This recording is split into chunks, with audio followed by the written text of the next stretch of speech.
So I think one of the most important things that I've learned in this whole thing is that it's important to be grounded just in life, but of course, when working with your clients. And so, figuring out what your grounding is and routine is that for many people, including myself. Hi, I'm Kim Tolson and I'm the traveling therapist. It's my passion to teach therapists how to navigate online private practices and multiple income streams so they can travel the world. I'm a digital nomad with a virtual insurance-based private therapy practice and a multi-six-figure coaching business. I'm obsessed with entrepreneurship and developing tools that can help therapists live an adventurous lifestyle. In this podcast, I will discuss my journey as a digital nomad. I'll chat with other traveling therapists and help you navigate the complexities of running an online insurance-based practice. I'm so glad to have you with me on this journey. Now, here's a question for my listeners. Do you offer your clients a super bill for their therapy visits? And do you know if your clients are actually successful in navigating their benefits and getting reimbursed? Dealing with insurance is probably your least favorite part of being a therapist, and you can bet your clients don't enjoy the hassle either. Thankfully, there's Superbill, a company that supports you as a provider and helps your clients utilize their out-of-network benefits. Here's how it works. Superbill does a free benefits check. If the client has out-of-network coverage, Superbill's team of experts submits their superbills directly to the insurance payer. From there, your client can track their reimbursement status online and lean on Superbill's team to resolve any rejected claims. When your clients save time and money on their therapy, you can retain them longer, and it's a win-win situation. Let Superbill do the heavy lifting for seamless out-of-network insurance claims. Visit thesuperbill.com/Kim Tolson to sign up. That's thesuperbill.com/KYMTOLSON. And get your first month free when you use the promo code Kim Tolson. Hi, everybody. Welcome back to another episode of the Traveling Therapist Podcast. I'm so excited to have Abigail Hitchen here with us today. She is like an expert at being a traveling therapist. We're going to get all into it, but I'm just so glad to have you here today and to hear about your story and all the places you've been, the places you're going to go. Thanks for being here. So I usually just start out and say, what took you from being a typical therapist to a traveling therapist? Yeah, well, and thanks for having me here. I'm so excited. This is like one of my favorite things to talk about. So I'm awesome. Just excited to be here and share stories. And I'm also excited about this community that you're such a part of building, because I started doing this in 2019 and I didn't know of all of these people out there asking the same questions. So it's just so cool to be connected. So yeah, what inspired me or how did I switch? I was, I've heard people on your podcast and elsewhere talk about the same thing. Like I was in private practice doing my thing and it was going well and I liked it, but I would take like 2-week vacations and then I would feel refreshed, but then, kind of like, oh, there's got to be something more. I want to be out there more in the world playing. It's just part of who I am. And so I started kind of contemplating, how could I do that? And I started thinking about it around 2018, I think, and then started making actual plans in 2019. So pre-COVID. And that was like not the thing to be doing. People were, outwardly fairly supportive, but I got a lot of looks and questions from my community. And, how is that going to work is the main question. How do you do that? And what about insurance? And are you allowed, to do this? Yes. And I just and sometimes I would feel like, maybe I'm not, maybe you can't, but I definitely wanted it. So I started asking questions and thinking about it, and then found out that insurances, you could bill telehealth because this was, like I said, before COVID, is that even an option? Mm-hmm. How do you do that? What codes? I started just kind of like training myself a little bit and calling and doing, but I still had my private practice. So I, in the office, so I wasn't like needing to do it quickly. So I just took my time. Mm-hmm. And I was on a couple of committees and boards. So I had to kind of start telling people that I was going to be leaving and, getting that like, oh, wow. Okay. Kind of, how's that going to go? And then I started just new clients that would call and inquire. I would ask how they felt about doing video sessions. And so I would just kind of, I was dipping my toe in and just getting a feel for it and getting used to it. And then I gave myself 6 months to tell people that I was transitioning out of the office. And so I just did it slowly, but I knew it, and I said, I'll give myself a year. I'll do this for a year. If it's awful, it all goes bust. I have no clients. I'll come back, I'll get an office and I'll, do this again, because that's where it's going to be. That was the same way I was. I was Yeah. like, worst case scenario, I just have to go back into an office. Exactly. Worst case scenario, I was saving some money and I was, just kind of like, okay, you have this and you can do this for this period of time. And here we are in 2022 and I haven't looked back. So yeah, that's where I'm at. Yeah. Absolutely. And I mean, COVID unfortunately normalized it a lot, but yeah. Exactly. Yep. Right. I had a lot of people, contacting me. So how do you do this? Yeah, exactly. Oh, yeah. When I left my office, there were all these like sideways looks, and then COVID started creeping in and they're all calling me like, Kim, how exactly are you doing this? Yeah, exactly. I'm like, all right, let me help you with the insurance piece and all that, because I was like you, I just had to like kind of figure it out. It's like, how do you even know if you can do telehealth with the insurances? And exactly. then you figure out what to call and say. And luckily COVID like gave us like blanket waivers pretty much. Totally. And I think a lot of them aren't going to go back depending on where you are. In California, they had the parity already. So it does have to be covered in general. So I'm lucky there, but absolutely. It's changing a lot. I think we're all keeping our fingers crossed to see what's going to happen. I know. You would think, that it was so effective and helpful during, it would just be like approved, but it's not always the case. I know. Yeah. So once you decided to kind of go all in with it, did you start traveling and seeing clients, or were you still just trying to, see them telehealth from your home and then still travel separately? Like, how were you navigating that? So like I said, I started doing a hybrid over those 6 months. So anybody new, and then anybody who I had told I was going to transition and they were open to it, I kind of started with them too. So I slowly eased out of the office actually before ending my lease. And so I had a good handful to start with. And I want to say I ended my office lease at the end of May. And then around July, I went to Europe. And so I just jumped in and did it from Europe and kind of traveled around. And that's one of my things I've learned. I did it a little too fast. I was moving around too much on that one. But it was still fun. Like I had a great time and, learned a lot. And in my caseload at that time, I had pared it down so that, it was 2 days a week. I think at that time, I was really just trying to just see how it was going to go. So, adjusting to time zones, figuring out how that was going to work, the Wi-Fi.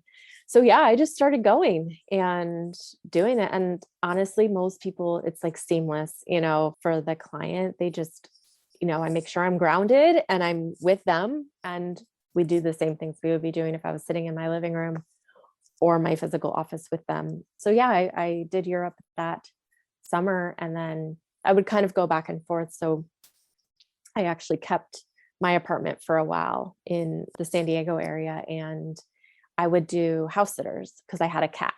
So I would have them come in. Sometimes I would sublet depending on the situation if people would watch my cat and like give them a lower price or something like that. So I would come back to San Diego for a few months or a couple months and then I would go on a bigger trip again. And sometimes in there, I would do smaller ones, like I'd go see family or I'd go somewhere in the States or, something smaller, but Europe. And then the winter of 2020, right before everything went down, I was actually in Africa. I was doing an African. Wow. Yeah. And that had its challenges, but it was working. So I got home right in time from that one. And wow. Oh my gosh. What were you doing in Africa? Just traveling and working. I started in South Africa in Cape Town, which is where I met Diana Liao, who was on your podcast earlier. And then I went up and I took 2 weeks off for a safari too. So I did that, but I went up kind of the East Coast and then into Rwanda. And oh my gosh. Yeah. Wow. Yeah. That's amazing. Yeah. And actually at the end I want to say end of January, 2020, I got really, really sick while I was in Africa. And my coming home and reflecting, I'm pretty sure I had COVID while I was there. So I'm very lucky that I flew home right before everything shut down because I'm glad I didn't know about COVID yet, because I Yeah. would have been even more freaked out, because a Yeah. couple weeks later they started talking about it, this virus, and it's like, oh, I wonder if that's what I had, and it was terrifying. But Oh my gosh, otherwise, that is so scary. Africa was awesome apart from that. So yeah. That's amazing. Yeah, I just interviewed another therapist that's living in Tanzania Oh right yeah. now. Wow. At the base of Mount Kilimanjaro. It's like, Oh oh my my gosh. God, that sounds so cool.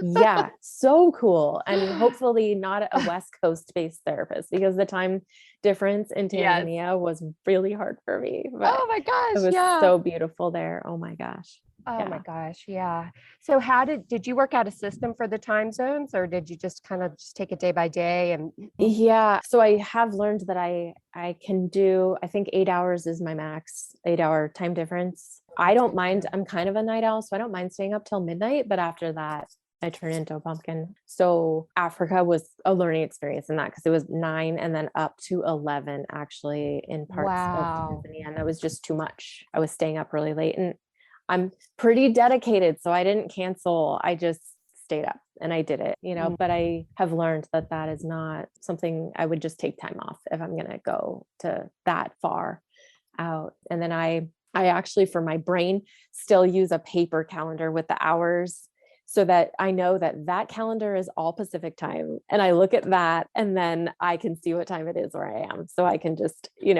match Oh up that yeah. way, instead of looking on a computer at two time zones. Because then what if one of them's wrong? I don't know. So Oh, I know. that might not even make sense, but for my brain, it works.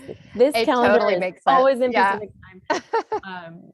So I carry my little paper one with me everywhere. But yeah, Mhm. I think that 8 hours, which is what it will be when I'm in the UK, living over there, Oh the time yeah. difference, and that's fine. And I'm tailoring my schedule too, so that I'll be done, so I don't take any late afternoon people anymore, and Nice. I can start earlier in the morning, so it'll work out Oh, just that's awesome. the way I like it. Some people might not want to work those late evening hours, but I don't mind those. Hmm. So Yeah, yeah, that's yeah. great. Yeah, and the paper calendar makes perfect sense because I've got all these different tools, but depending on where you are, it automatically will update time zones, and then Exactly. I'm like, which one is right? Like, what is the right time? Exactly. It's like so stressful. Yep, exactly. And then sometimes it doesn't automatically update, so you're even Yeah, more, did it update or not? What time is it? Yeah. exactly. Yeah. Exactly. Yeah. So when you were kind of telling your story before, you said that like you learned that maybe you were like rushing too fast through these places. Yeah. I was just curious, Yeah. what did you figure out about that? Like, I wonder what Yeah. would be helpful for everybody listening about that. So I think one of the most important things that I've learned in this whole thing is that it's important to be grounded just in life, but of course when working with your clients. And so, figuring out what your grounding is and routine is that for many people, including myself. So when I was in Europe that first summer, I would do, I'd work my 2 days, and then I would spend the 4 or 5 days kind of traveling and getting to a place and then sightseeing, and then just getting to a new maybe Airbnb, and then working and then getting ready to go again. So it wasn't, I didn't feel as grounded, and I was feeling kind of, I was tired a lot, or, I didn't have my food or whatever it was. So I learned that I think for me, 2 weeks is maybe a minimum. And then you can, on a weekend, go use your Airbnb as a base and maybe go out for day trips on the weekends and things like that. But I need to stay in one spot and not have long travel days, not get on planes or trains and, be doing a lot. And definitely not arriving to your Airbnb the day you're going to start working. I was doing that. And, Yes. it's like, sometimes you have to often, I always say I've become this master at rearranging furniture because I want a blank background. So I'm like moving, and then maybe the desk and chair heights are off. So you have to make piles for your computer to sit on and make it look, Totally. and then you It's got like, to make what sure the box can I Wi-Fi, put under this to put it the right height? exactly, I know. exactly.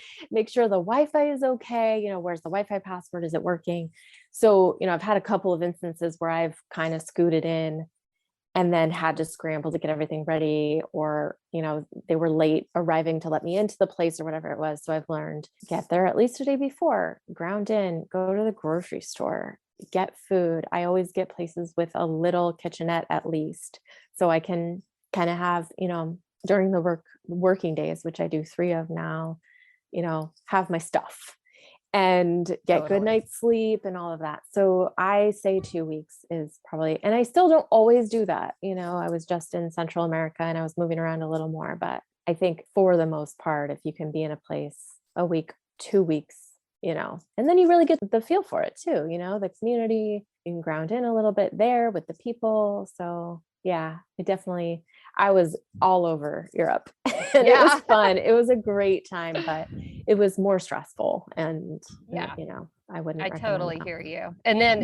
that comes across to our clients too. We're like frazzled, trying to rush at the last minute. And Yeah. no, I totally agree. We're finding that sweet spot too is like 2 weeks. 4 weeks is proven to be a little too long. We did 4 weeks in Galveston, Texas. We were like, no, that's too long. But yeah, I mean, you've got to get in there and figure out about the internet. And I was telling you before I hit record, I'm at the public library here in Sedona, Arizona. I've had to come here every day for all my meetings because there's no Wi-Fi. So it's been crazy, but I'm glad we got there early and I could figure it out ahead of time, because it can and be you very just never stressful. know, right? Even in the States, you can hit those pockets. You think, oh, I'm in the US, there will be Wi-Fi or there'll be data. And even there, so it's you just never know. So it's getting there with enough time to prepare and figure out what you need to do is really helpful. So absolutely. Yeah. I'm really finding that. And having a kitchen, like I have celiac disease, I'm gluten-free. So it's so important to have like a place that I don't, want, so I'm not getting sick everywhere I'm going from these restaurants and, Absolutely. Yeah. So you were telling me before we came on that you're actually getting ready to move to Scotland, right? I am. Yeah. I am. Can you tell us about that? Yeah, of course. My lovely fiance, who I met many years ago when traveling in Scotland, is Scottish. And I'm kind of a late bloomer in terms of getting married. So, we're finally getting around to that. I'm still not married 20 years later. Yep. Yeah, exactly. So, doing other things when but yeah, we're getting married in June here in Oregon, which is where I spent a lot of my growing up years. So we'll get married here. We're at a winery where my, friends and family can all be there. And then, yes, at some point this year, I'll be moving to Scotland. The war in Ukraine is actually creating a little bit of a delay there because with the visa processing, they're prioritizing Ukrainian visas in the UK, which is absolutely, I fully support that. And, but we are going to get married in June and then I may not be able to move maybe till the end of the year. So, but he works over there. It's easier since I'm fully remote. His job is a little bit remote, but so we can do some traveling, but it's just better for us to be there. And Scotland is beautiful and amazing. So yeah, I think I can really handle excited. that. Yeah. So a lot of the last year for me I've been doing a lot of things with my practice, but it's been figuring out how this is going to work, getting a good accountant, figuring out if insurance will let me do this and one insurance will not. So I'm having to leave a panel, figuring out how, bank accounts work and how, just all that residency visas, but it's coming together. And so I'm very excited and, just figuring out all these loose ends, but it's happening. So, that's so exciting. So what have you figured out about Scotland? Like as far as being a therapist, working, remotely, or, do you have to have a work visa? Like, I'm just curious about that whole process. Yeah. So I will be entering on a spousal visa. So when you have a spouse visa, you can work. Okay. All of my clients I'm licensed in California and I have a telehealth credential in Florida. So all my clients will still be California and Florida based. So I am going to go ahead and get my licensure transferred to the UK, which is a whole process. And you have to fill out an application and do a case write-up and get your transcripts and all that stuff. But because my clients are based in the US, it's my understanding that isn't so much of an issue. It's more just the taxes. And if I did want to work in the UK with people in the UK, I've even thought about teaching maybe one day or something like that, then I would definitely need my licensure there. But as far as working, I can do that on the spousal visa. So it's the taxes that were the biggest headache. And I did manage to find an accountant who is an expert in UK, US taxes and how my corporation can operate in California. And then I can draw a salary and make it happen so that I'm not being double taxed. And he's very knowledgeable and very helpful. So I feel very fortunate to have found him. And he walks me through it all so that I can understand it. He even in our consultation, he spent like an hour on the phone with me going through all this stuff and how it was going to work and why it could work. So my brain likes to know those things and not just trust. Well, yeah, exactly. So that is reassuring. And he's, going to be in close contact with me as I make the transition and that kind of thing. Hey, Morgan from Superbill here. You've told your clients that you're out of network and that you can give them a Superbill, but what happens next? Dealing with insurance is the least favorite part of your job. It's one of the reasons you're a private pay provider, but you care about your clients and their ability to continue their care with you. Enter Superbill. We save you and your clients time and money with benefits checks, claim filing and tracking, denial resolution, and concierge support. Let us do the heavy lifting of navigating out-of-network benefits. Learn more at thesuperbill.com/Kim Tolson.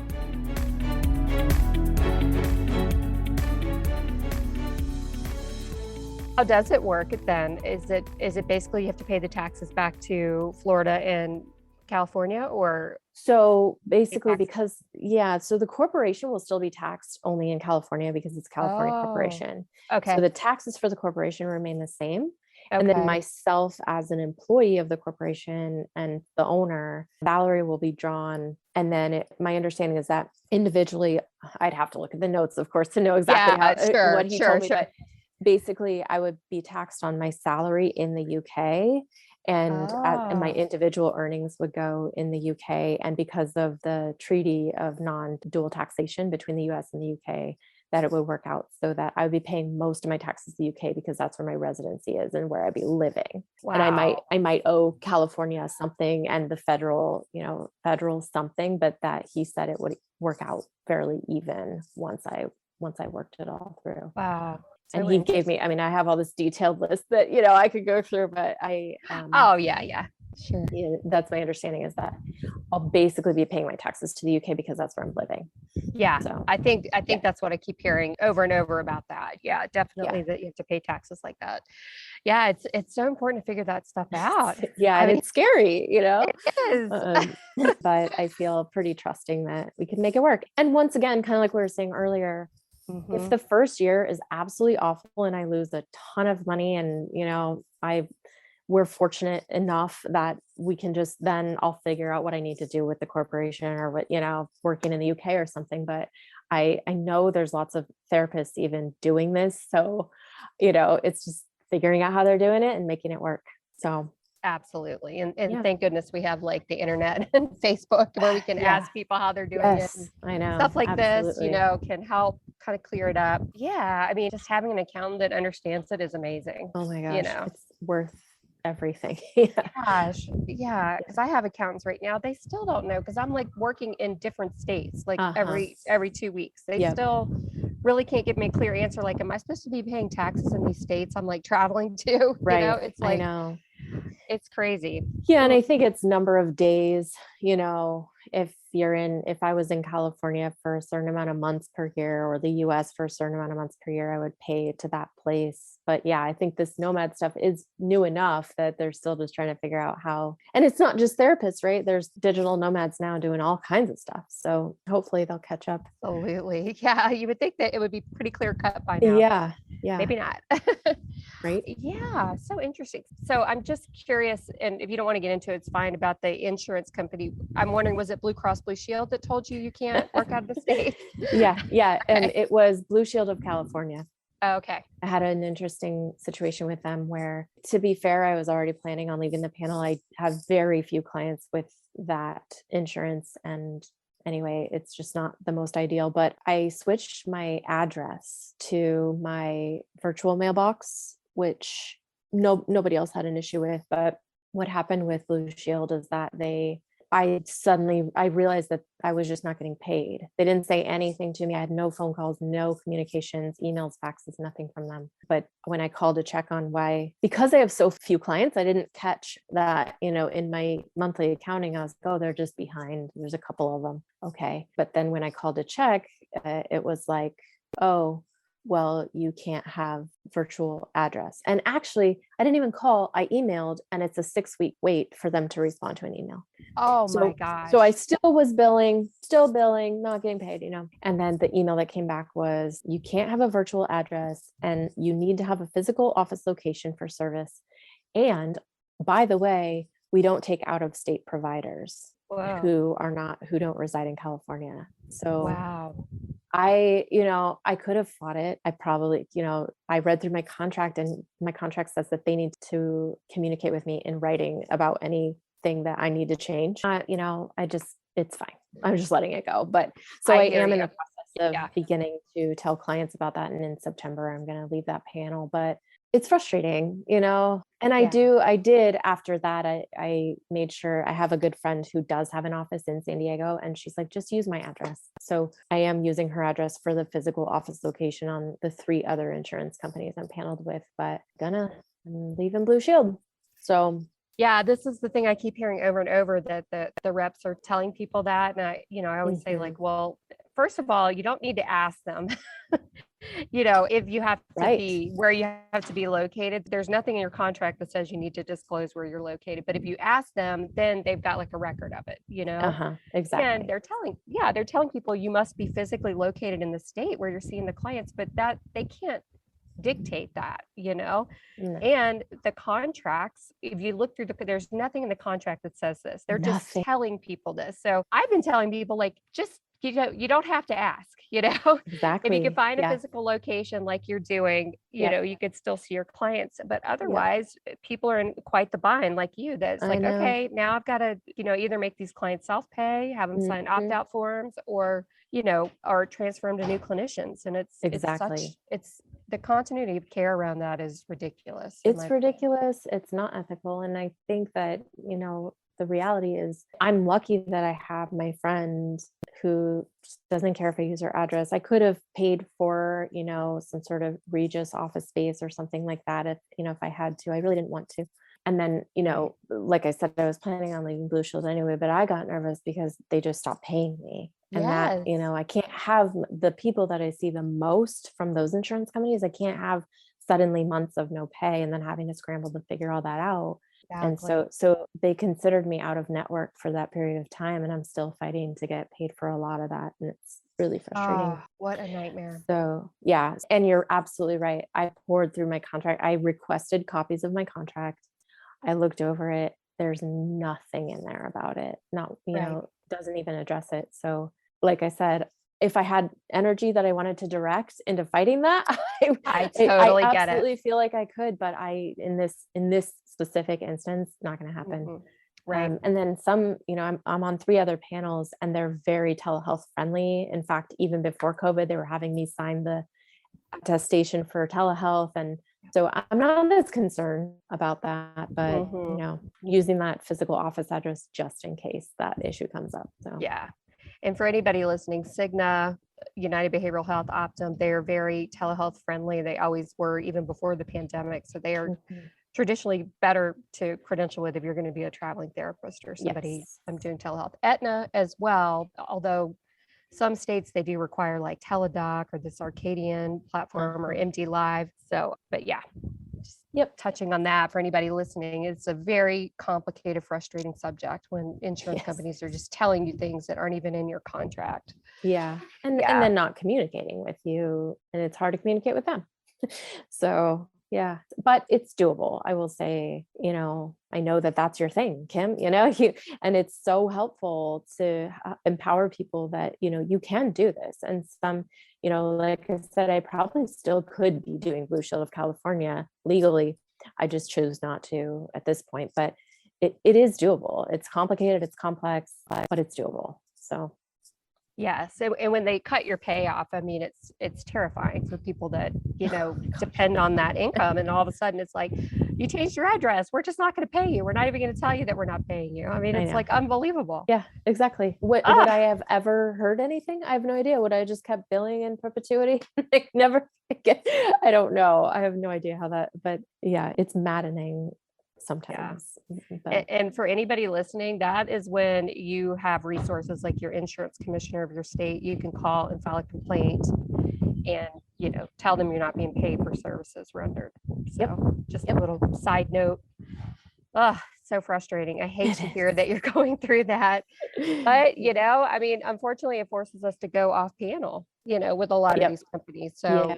So, it's the clients that are getting hurt because of that. It is. It's the clients that are getting hurt. And I always have said that I will always take some form of insurance because I think for me, it feels like a social responsibility. And I'm not saying that people who don't are, doing Yeah. anything bad, but Yeah. I just feel like it's helpful. And it also has filled my practice in a positive way. And, you can work over years to get your rates up and things like that. But it is very frustrating that the client is who gets harmed when they can't work with you and Right. the insurance company won't work with you. So yeah, it's a frustrating dynamic.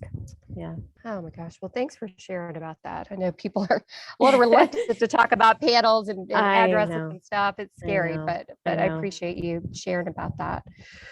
So I'm just wondering, are there any other like tips or like words of wisdom you could give for like, the new traveling therapist out there? Sure. Because I think you said you've been to what, like 39 countries? Was that? I've been to, yeah. I mean, that's incredible. I'll reveal my age, 39 countries in 39 years. Wow. I'm really excited this year to hit my 39th. So hopefully by next year I'll have 40. That's amazing. And I have not worked in all of them by any means. I started traveling a long time ago, but yeah, I think, I just want to keep going back to that grounding and routine. I always have what I call my non-negotiables. So wherever I am on the planet, I try to have my morning routine as best as possible because it grounds me. So if I can get a cup of tea, I'm having a cup of tea, maybe a little reading, doing, just kind of the things I do in the morning, getting ready the same way and getting ready for bed, just those little things that just, it's like wherever you are, you can have those. So I would recommend having something, your non-negotiables that you do. And for some people, it's their meditation, which you can do anywhere on the planet, So those kinds of things, as far as like lodging, you and I were just talking about, you're talking about your Wi-Fi stuff, and there's going to be, snafus and things, complications that arise. But I also heard somebody else talking about this before. I almost use all Airbnbs, especially for the 3 days that I'm working. So I end up staying in them 4 nights so I can check in and out, when I need to for work. And when I search on Airbnb, my filters are Superhost, Wi-Fi, of course, and then make sure that they have some sort of kitchen where I can make some food. It doesn't have to be a full service kitchen. And then what I do is I go to the reviews, and you can filter in the reviews.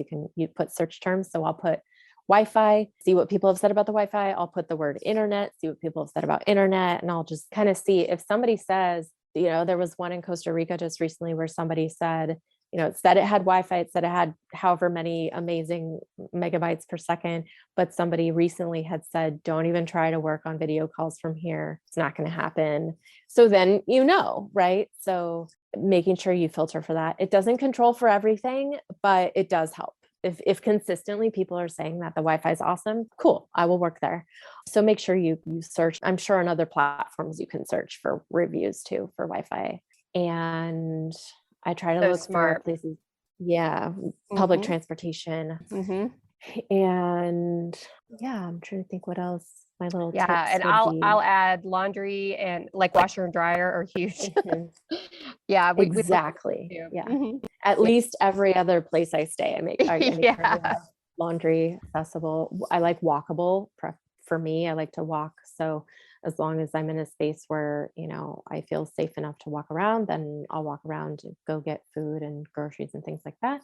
And then use resources. We were just talking about communities, right? Like Facebook's great I'm in a lot of solo female travel groups or traveling therapist groups or whatever. So you can meet up with people and have adventures together, or, get out, see what's happening in the area, do walking tours. You'll usually meet people on walking tours. So fun.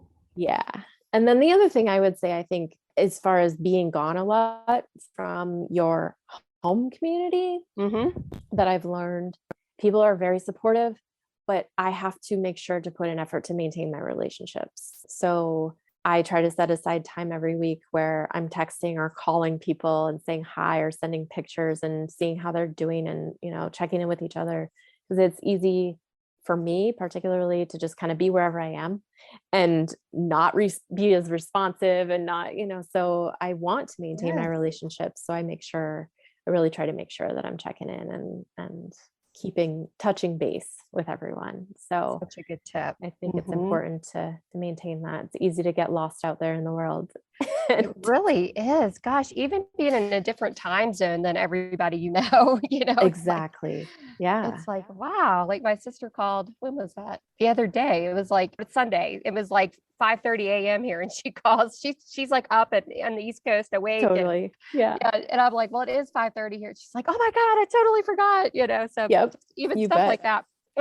Yeah, absolutely. It's just making sure that, because it's easy to almost literally become a nomad and kind of feel rootless. As therapists, we know that having roots is actually helpful and important, and, to touch back in and make sure that you're part of your home community too. So if you're going to travel, you can't do it all perfectly, right? You can't have all of both worlds, but you can at least make sure that you're balancing as best you can.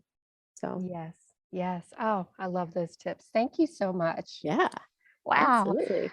So how would people find you if they want to learn more about you and what you're up to and all that good stuff? Yeah. So as far as therapist facing, it's totally informal, just for fun. I share a lot of travel photos and sometimes working from abroad stories or, on an Instagram account. I love landscape photos. And so they're mostly just photos of things I've encountered out in my travels. And that is at Nejma Goes Nomad, Nejma Goes Nomad. It's a name that somebody in Morocco actually gave me when I was traveling in Morocco. I was wondering if I went and followed you the other day, and I was like, oh cool. What that means. Yeah. Yeah. So it's someone I was in Morocco, and this person that was kind of in a group we were traveling with was a Moroccan person, and he said it means star, and so he said your Moroccan name is going to be Nejma. So I thought it was a cute little play on words. So Nejma Goes Nomad. Yeah. And in terms of clients, and also I will be hiring more therapists coming up this year. Nice. So if anyone's interested, I'd like to create a little community of other traveling therapists. I love that. Yeah. Oh So the name of my practice is Karuna Psychological Services, Karuna Psychological Services. And my website is karunapsychologicalservices.com. Nice. So what does Karuna stand for? Because I saw that too. Yeah. I was wondering. I was just curious. Great question. It actually is a Buddhist word for, basically boils down to compassion. Wow. So it's this idea that the more compassionate we are with ourselves and others, then it ripples out into the world and creates more healing. So I love that. And that's a lot. I'm not necessarily a practicing Buddhist per se, but I love using Buddhist philosophy and principles in my practice. So I chose that as the name. Yeah. Amazing. So will you be hiring only California clinicians or around the state? I think for now, California clinicians, if I am able to figure out how it works, and I know there are amazing people also doing that. I'm in some group practice groups, for right now, I'm set up to take California people, but if anyone else is interested, I'm happy to talk with them and see if it's possible, something we can work out, and just reach out to me. Yeah. Yes. Well, thank you so much for your time. Thank you, Kim. Thanks for providing this platform for people to get to know each other and network, and maybe we'll see each other out in the world sometime. Yeah, somewhere. Absolutely. Yeah. Somebody started a spreadsheet in the Traveling Therapist Facebook group that's like just documenting where everybody is so they can start sort of planning meetups. Yeah. Oh, I love that. Pinned. Yeah, I think I've got it pinned at the top of the Facebook group if you're in that group. Yeah. Yeah, I am in the group. I'll check it out. Yes. That would be really great. I love, it's just so nice to connect with people who are doing similar things and absolutely get that support. Yeah. Yes. Awesome. So nice to meet you. Yeah, you too. Thanks so much. You're welcome. Thank you so much for listening to the Traveling Therapist podcast. For show notes, links, and downloads, head over to thetravelingtherapist.com, where you'll be able to learn more about my journey, the courses I've created for you, and other exciting resources to make your dreams become a reality. If you've enjoyed this episode, please share with your traveling therapist friends, subscribe to the podcast, and if you loved this episode, please leave a review.